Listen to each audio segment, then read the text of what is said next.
ताजा तस्वीर आ गई है। कांग्रेस का जो डेलीगेशन है वो जालोरी गेट चौराहे पर पहुंचा है। आपको मैं एक बार फिर ये जानकारी दे दूं, जो दर्शक राजस्थान या जोधपुर से बहुत अच्छे से वाकिफ नहीं है, ये जोधपुर का व्यस्ततम चौराहों में से एक है जालोरी गेट चौराहा, जहां पर किताबों की दुकान से लेकर खाने पीने की दुकान तक बड़े बड़े व्यापारी यहां पर व्यापार करते हैं और यहीं से जुड़ी हुई जो सकरी गलियां हैं वो रेजिडेंशियल एरिया भी है। तो आप इस इलाके को इस तरह से समझिए कि गलियों से होते हुए लोगों के घर और उन घरों के बाहर के पूरे इलाके में दुकानें ही दुकानें, जो आज सब दहशत में है। और इसका कारण गौरव भाटिया जी, सुप्रिया श्रीनेत ये कहती हैं कि आप लोगों की पार्टी है, जहां पर चुनाव वहां पर दंगा, फायदा भारतीय जनता पार्टी का।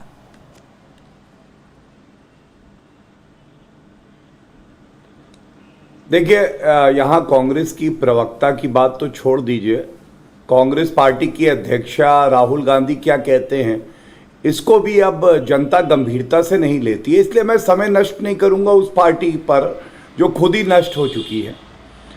देखिए मीनाक्षी जी, कहीं ना कहीं तुष्टीकरण की बदबू आ रही है, और ये मैं क्यों कहता हूं, बड़ी जिम्मेदारी से कहता हूं। आप याद करिए, हिंदू नववर्ष करौली, हिंदुओं पे हमला हुआ, मतलूब अहमद आरोपी था। 1 महीना हो गया आज मीनाक्षी जी, मतलूब अहमद को गिरफ्तार नहीं किया गया। क्या उसका धर्म देखने की वजह से पुलिस गिरफ्तार नहीं कर पाई? पुलिस पे दबाव बनाया गया। और अब ईद आई तो मुसलमान जो भाई हैं वो भी कह रहे होंगे, देखिए ये क्या हो रहा है कि इनसे कानून व्यवस्था संभल नहीं रही है। और ये कहना गलत नहीं होगा कि कानून व्यवस्था ध्वस्त है, अशोक गहलोत मस्त है।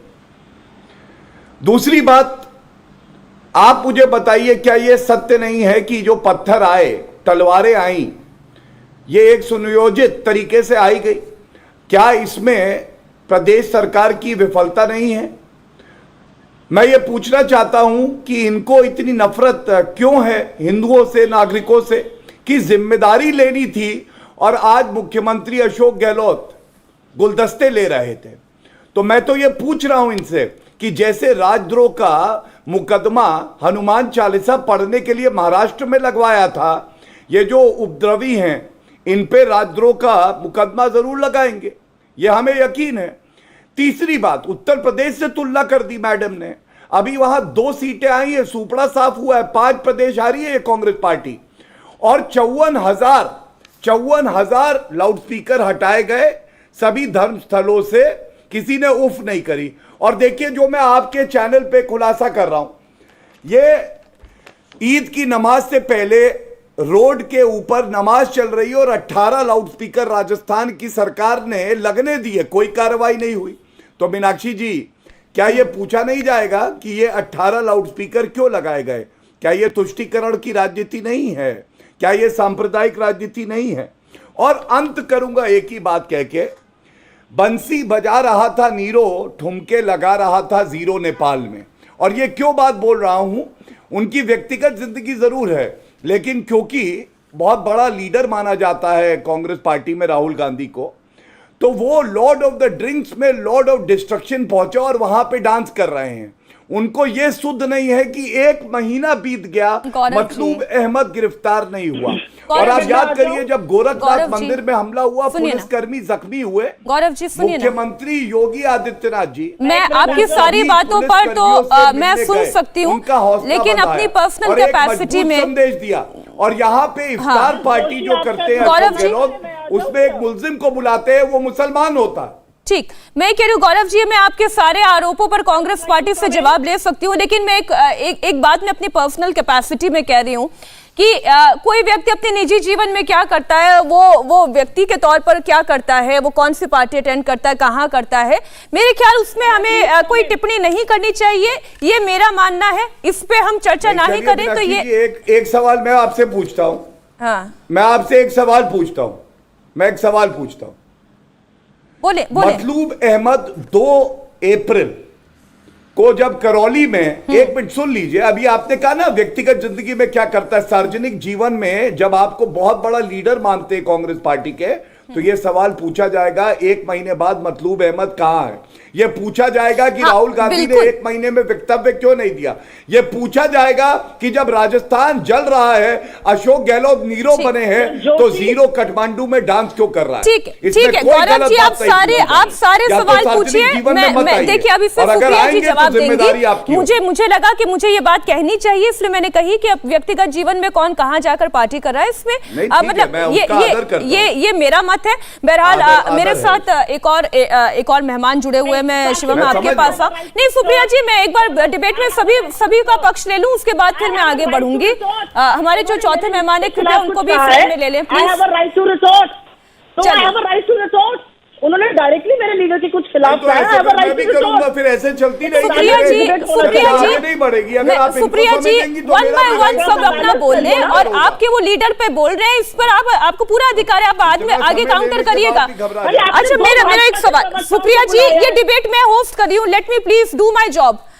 शिवम त्यागी, अब मैं आपके पास आ रही हूँ, मुझे एक बात बताएं, जोधपुर में एक दंगा भड़का, सुप्रिया जी मैंने बराबर दोनों को मौका दिया है, अब सुनिए। आपके पास 2 भाजपा के प्रवक्ता बैठे हैं, मैं ये कह रही हूँ, तो मुझे तो बोलने का मौका दीजिए, इक्वल टाइम तो दीजिए। 2 भाजपा के प्रवक्ता बैठे हैं आपके यहाँ, आप मुझे बोलने का मौका। अच्छा ठीक है, आपका भी साथ देने के लिए एक शख्स यहाँ पर मौजूद है, उनका फ्रेम चला गया, इसमें मैं कुछ नहीं कर सकती। चलिए अरे प्लीज, मेरा टाइम वेस्ट होता है।